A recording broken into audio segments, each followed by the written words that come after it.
Hey, het is deze week de week van de Limburgse popmuziek. En dat belooft een week te worden met heel veel vette dingen. Ik noem even iets. Madou, de Robert Duif Band, Ruby Mas, Damien van Elburg, Barn & Bell, Chief Durieux en Emanuela Adelaan.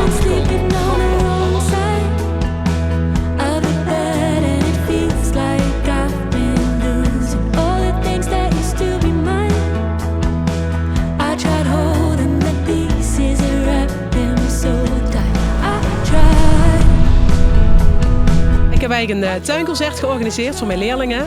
Dat doe ik eigenlijk al een aantal jaren. En dat doe ik eigenlijk meestal ook hier in deze setting. Omdat het gewoon een mooi plekje is. Ik woon zelf in Broekhuizen, dus ja, dat is eigenlijk voor mij ook ideaal.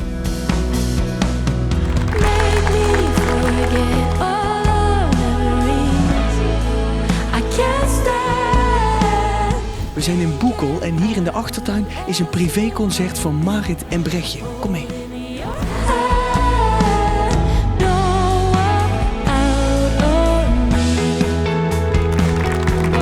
Oost-Indië en Jérôme Cardinaals, Blended, Chimara, Koningspop, Ruby Mas, Robert Duif Band, Dretje, Damien van Elburg.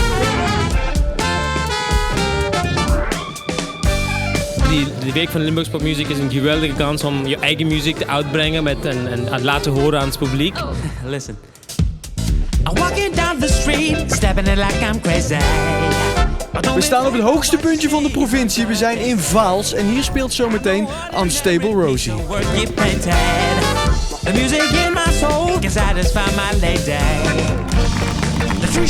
We zijn vandaag in een mooie kasteeltuin in Arsen. Prachtige locatie om onze muziek te mogen spelen.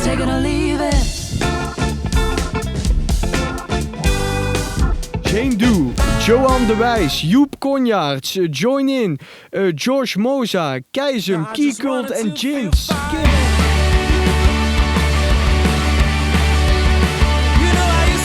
We hebben een concertje in de eigen achtertuin. Dat hebben we achterom is kermis genoemd. En ja, zoals gezien komen we daar minstens op af.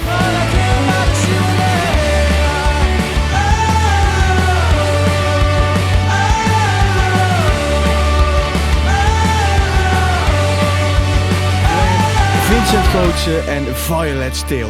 Dit wordt een feestje. Laten we snel beginnen. Maar gast, je bent er al lang geweest. Wacht, wat?